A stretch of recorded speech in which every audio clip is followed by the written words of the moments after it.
Morei sozinho, larguei a escola lá, larguei as host families, procurei uma casa de americano para morar e comecei a dividir a casa com 3 americanos. E assinei contrato de aluguel do apartamento, assinei contrato para documentação da escola, e aí que a parada toda começou a acontecer comigo mesmo, né, lá. E aí, graças a Deus, no outro lado, eu tava super bem no jiu-jitsu, né? Eu tava iniciando meu ano de competição. Você tava na Atos? Tinha acabado de chegar na Atos e na primeira unidade ainda da Atos, nem essa unidade nova que a Atos tem, né? Eu cheguei na Atos antes desses meninos que estão aí hoje, o Jonatas, o Kainan, o Ronaldo. Cheguei antes do Lucas Huck. Na época de brasileiro na Atos tinha eu, o André e o Bruno Machado, que é um amigo nosso lá que hoje é faixa preta também. E aí, enquanto eu tava lá, tinha os grandes nomes, como o Kenan Cornelius, que já tinham chegado. E aí começaram a vir os brasileiros depois. Veio o Lucas Huck primeiro, aí depois, se eu não me engano, veio o Jonatas, aí depois veio o Kainan, o Ronaldo, enfim, aí a galera começou a chegar, o Rafael Vasconcelos, todo mundo. E... Treinão, hein? Pô, foi um período de aprendizado incrível pra mim. Tanto é que hoje as aulas que eu leciono são todas baseadas na metodologia deles. Depois eu quero saber a metodologia deles. Legal. Mas, É inteiro baseado na metodologia deles. A metodologia deles é um pouco diferente da aula tradicional. Porque a gente gosta muito do Barbosa, do esquema dele de programar. Sim. O Barba, ele é mais estilo... Agora eu que tô até assumindo a escolinha dele, né? Os horários da escolinha. Eu chamo de escolinha porque é o horário que o Barba explica, passa a técnica, enfim... Dá o conhecimento dele, né? O treino de competição já é um pouco diferente. Tá. O treino de competição é exercício e porrada. Já é a galera que já tem uma formação no esporte, vai lá e sai na mão. Agora, a escolinha aqui no Brasil, eu enxergo que é mais... Entra lá, faz alguns exercícios específicos, faz as fugas de quadril, passa a técnica, aí depois faz o específico de novo e rola. Lá na Atos... Eles têm muito estudo técnico. O que seria isso? Tipo, explorar as milhões de variações que cada posição te oferece. Depois que você conclui essas milhares de variações, eles entram na prática específica dessas variações, que seriam, por exemplo, isso vai ser bem específico para a galera do jiu-jitsu. Eu, ao invés de iniciar o treino fazendo fuga de quadril, por exemplo, só, eles colocam um aquecimento com um exercício tipo...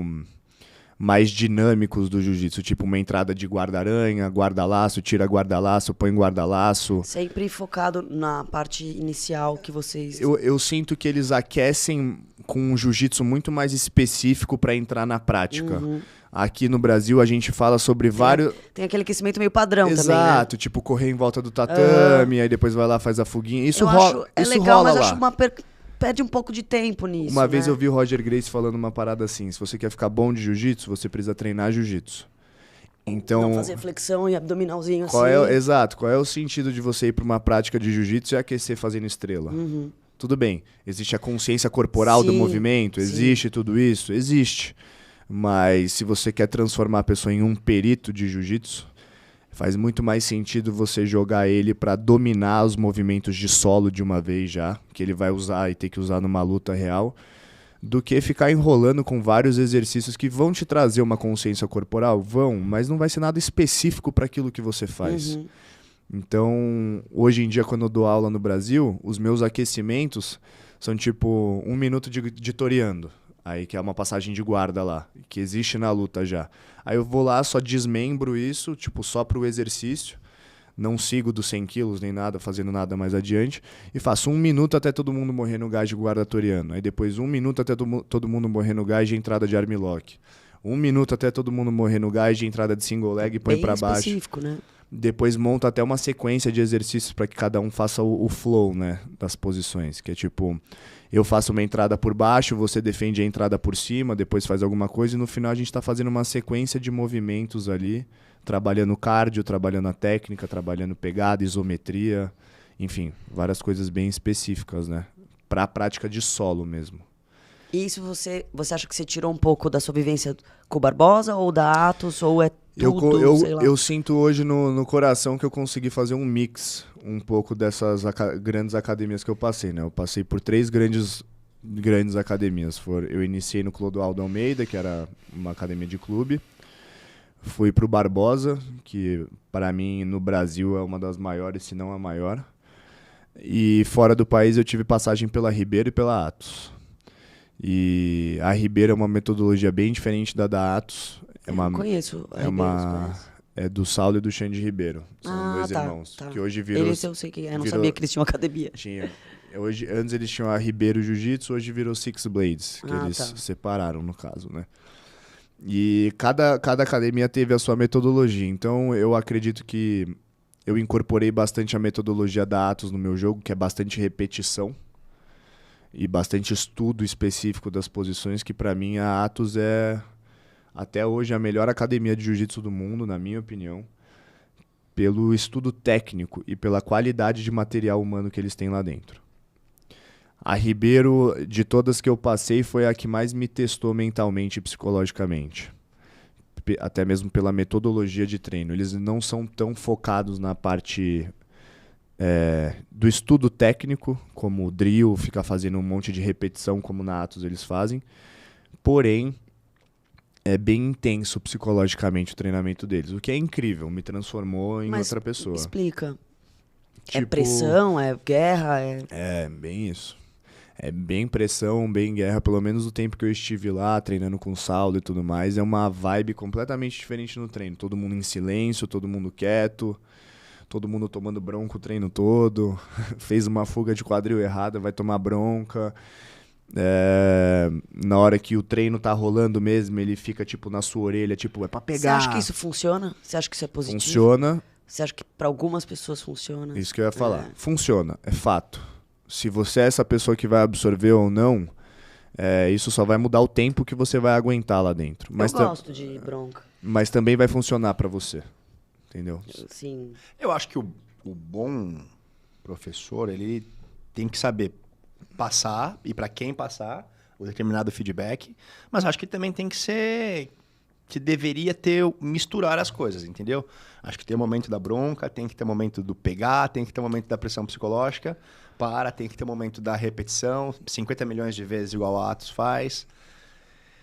Eu acho que assim, você precisa misturar as técnicas e os métodos. Eu acho que se você fizer só uma coisa, você vai primeiro nichar, talvez, o seu grupo. Então, putz, aqui só vai ficar as pessoas que aguentam esse tipo de pressão e que respondem bem a isso. Até mesmo se você for ver, o grupo deles é bem reduzido. Pode ser. Não é todo mundo... Se a gente for pensar na maioria das pessoas, a maioria não gosta de... Todos eles são grandes atletas que estão no grupo. Todos. Não, ele cria ciborgues. Seja master, seja adulto, seja juvenil. Todo mundo que está disposto a enfrentar o treinamento deles se torna um grande atleta. Mas isso é bom, por um lado, né? Você forma grandes atletas, você pega lá 100 pessoas, 5 viram grandes atletas, 95 pessoas desistem. Mas eu já penso num moleque que uma hora tem um burnout de não aguentar a pressão. Mas é isso que eu tô querendo dizer. Eu já penso nisso. Como aumentar a quantidade de praticantes do jiu-jitsu, eu não acho que essa é a forma mais interessante, entendeu? Sim, a ideia era abrir tipo assim, de 100 atletas você forma 5, beleza, outros 95 pessoas você perde. Sim, que talvez saiam da atividade física e não voltem nunca mais, que talvez vão procurar outra academia de Gil. Da mesma forma que eu falo pra vocês que foi incrível pra minha parte mental ter passado por lá, eu fui uma dessas pessoas que melhorou muito estando com eles, mas que não aguentou muito tempo. Porque... Depois você foi para outros lugares e falou, nossa, que essa pressão não é nada, né? Então, eu saí, exato, tipo, qual é a parte boa? Porque todas as competições que eu entrei no período que eu tava com a Ribeiro, eu não me embarulhei na cabeça de, tipo, com a pressão externa, porque eu já tava acostumado com pressão. Os motivos de eu ter perdido algumas competições grandes lá foram outros, não de não aguentar a pressão, porque eu tava muito bem treinado nesse cenário. Mas eu realmente não aguentei muito tempo. Tanto é que eu acabei saindo da equipe por um conflito com o Saulo. E exatamente por eu ter algumas opiniões diferentes da dele, né? Mas mesmo que eu tenha saído com esse pequeno conflito com ele, o Xande, que é o irmão dele, é uma pessoa que eu tenho contato até hoje. Tenho ele com muito carinho, sempre me tratou super bem, sempre me quis muito bem. Mas, cara, pra mim, a pessoa naquela época não era aquilo que eu queria, mas ao mesmo tempo, até hoje eu falo que foi extremamente importante, mudou minha vida absolutamente ter passado por lá. Até mesmo pra não ter frescura. Porque, tipo, se você consegue fazer o que eles fazem lá, passar pela Hell Week, enfim, viver o sistema deles lá, você consegue enfrentar várias Como outras será coisas. que é a Hell Week? A Hell Week é bem intensa.